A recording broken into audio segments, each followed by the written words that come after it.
네, 안녕하세요. 최현지원입니다. 자, 오늘은 제가 이제 농지연금에 대해서 여러 가지 사례도 들려드리고 농지연금과 관련된 어떤 소식들을 전해드리고 있는데, 저 오늘은 농지연금을 준비하는 전체 과정에 대해서 한번 이야기를 해볼까 합니다.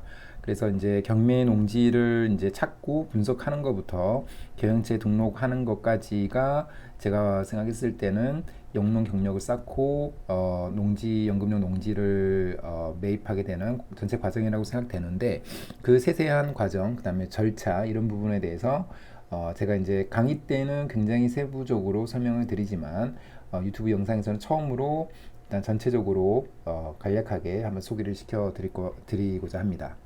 자, 농지연금은 이미 증명이 되고 있습니다. 많은 분들이 이 내용에 대해서는 알고 계시겠지만 처음 이제 들으시는 분도 많이 계실 수 있기 때문에 제가 간략하게 한번 소개를 시켜드리도록 하겠습니다.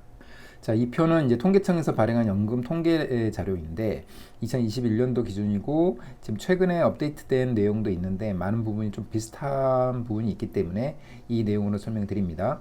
연금 종류별 수급 현황입니다. 그래서 거의 대부분의 사람들은 지금 수급자 수를 보면 알겠지만 국민연금과 기초연금에 우리나라 사람들이 거의 의존하고 있다라는 걸 알 수가 있고요. 그다음에 그 수급 금액은 두 개 합쳐서 한 60만 원밖에 되지 않는다라고 볼 수가 있습니다. 그래서 한 사람의 최저 생활비가 한 달 기준으로 한 120만 원 정도 될 텐데 그거의 한 반밖에 되지 않는 그런 연금을 받고 있다 이렇게 보시면 될 것 같고, 이에 비해서 이제 농지연금 같은 경우에는 2021년도 기준으로는 11,000명 정도가 수급을 받고 있는데 그 수급 금액을 보게 되면 한 107만 원 정도가 됩니다. 그래서 굉장히 큰 금액을 이미 받고 있다는 게 확인이 되고요. 그 다음에 추가적으로 더 좋은 거는 뭐냐면 이 구성비를 보게 되면은 200만 원 이상을 받고 있는 사람이 22.7%니까 5명 중에 1명 이상은 이미 200만 원 이상을 받고 있다는 겁니다. 그 농지연금은 이제 여러 가지 상품들이 있는데 거의 대부분 이제 종신정액형일 가능성이 크기 때문에 이 200만 원 이상 받고 있는 사람들은 사실은 노후 준비가 끝났다라고 볼 수도 있습니다. 그리고 이제 농지연금과 비슷한 성격인 주택연금은 지금 주택을 담보로 이제 연금을 받는 거기 때문에 굉장히 어떻게 보면 큰 액수를 받을 걸로 예상이 되는데 한 90만 원 정도를 받고 있습니다. 그 다음에 200만 원 이상 받는 사람의 수도 한 10명 중에서 1명 정도가 되기 때문에 전체적인 연금 종류를 보게 되면은 농지연금이 가장 큰 액수를 받고 있는 제도이다 이렇게 보시면 될 것 같습니다. 자, 농지연금의 장점은 뭐냐면 자기 자본을 최소화하면서 최대의 연금을 받을 수 있는 그게 장점입니다. 그 이유는 뭐냐면 농지연금용으로 활용할 수 있는 아무 문제가 없는 농지가 경매 시장에서 싸게 나오기 때문에 그렇습니다. 저와 이제 저의 회원들 같은 경우에는 감정가 약 한 30%대에서 계속해서 받고 있는데 이렇게 되면은 연금을 받으면서 한 6년에서 7년 정도 받으면 사실은 이제 자기 자본을 회수하게 됩니다. 그래서 그 이후에 68세부터는 평생 동안 자기 자본 없이도 연금을 받을 수가 있게 되는 겁니다. 그리고 이제 지금 수시 인출형이 지금 막혀 있긴 하지만 수시 인출형이 만약에 부활한다면 사실은 이론적으로는 무자본으로도 월 200만 원의 수령이 가능한 그런 제도입니다. 다시 한번 말씀드리지만은 농지연금이 이렇게 큰 장점이 있는 거는 경매 시장에서 싸게 나오기 때문에 낙찰가가 30%대 또는 30% 이하에서도 나오는 물건들이 많이 있기 때문에 그렇습니다. 만약에 그러니까 감정가 그대로 내가 농지를 매입해서 연금을 신청한다면 그거는 장점이 분명히 아니라고 생각을 합니다. 그래서 여러 가지 제가 뭐 10가지를 이야기를 했는데 그 중에서 가장 큰 혜택을 볼 수 있는 게 바로 자기 자본을 최소화하면서 연금 액수를 크게 할 수 있는 거다 이렇게 보시면 될 것 같습니다. 자, 제가 오늘 주로 이제 드릴 말씀이 농지연금용 농지를 매입하고 사실은 이제 경매를 이용해서 농지를 매입하고 그 농지연금 신청하기 전까지의 모든 과정을 순서대로 한번 이야기를 해볼까 합니다.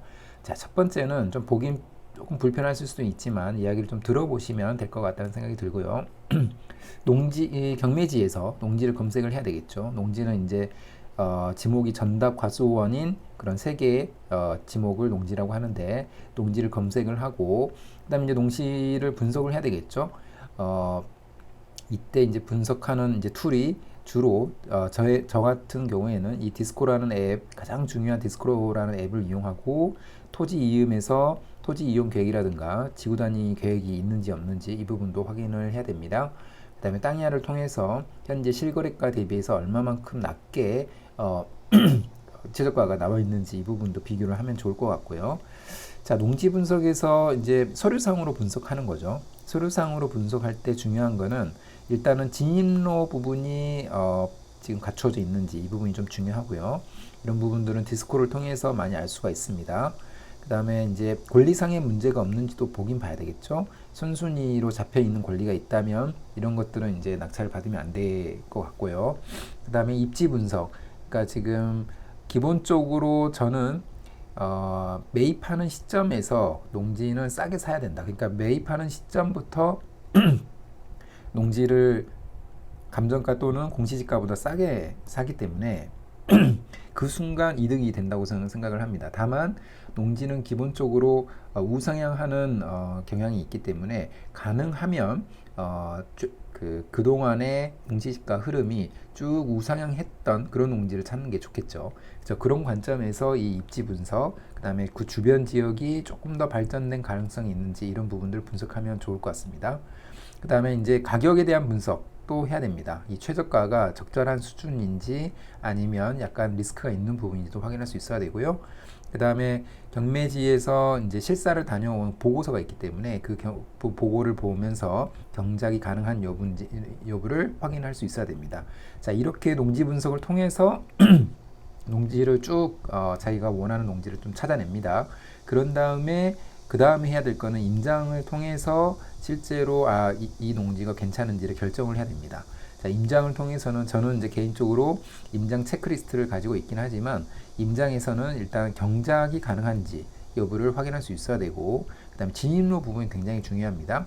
진입로 부분이 누구 소유로 국유지인지 국유지가 아닌지 이런 부분이 중요한데, 누구 소유로 지금 진입로가 되어 있는지 부분 확인해야 되고, 만약에 경작이 되어 있지 않다면 농사를 지어야 되기 때문에 그런 부분에서 도움을 받을 수 있는 주변 지역의 상황은 또 어떤지 이런 부분도 확인할 수 있어야 됩니다.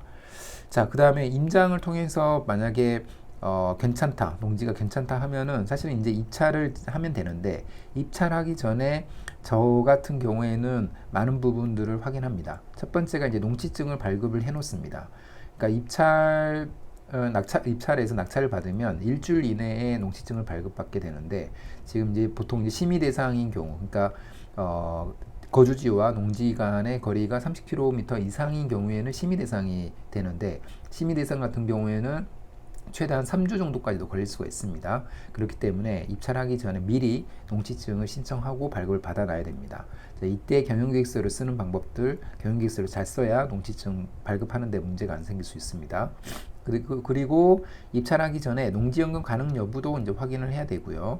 그 다음에 감정평가를 통해서 적절한 수준의 감정 금액이 얼마인지도 확인할 수 있으면 좋습니다.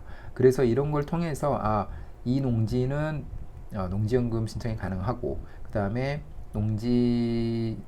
은행 또는 농어촌공사에서 농지연금 신청을 할 때 이제 담보가치를 산정하게 되는데, 그 담보가치가 어느 정도 나올 수 있을지를 어느 정도 예측을 한 다음에, 그런 다음에 이거 괜찮다라고 생각하면 입찰에 들어갑니다.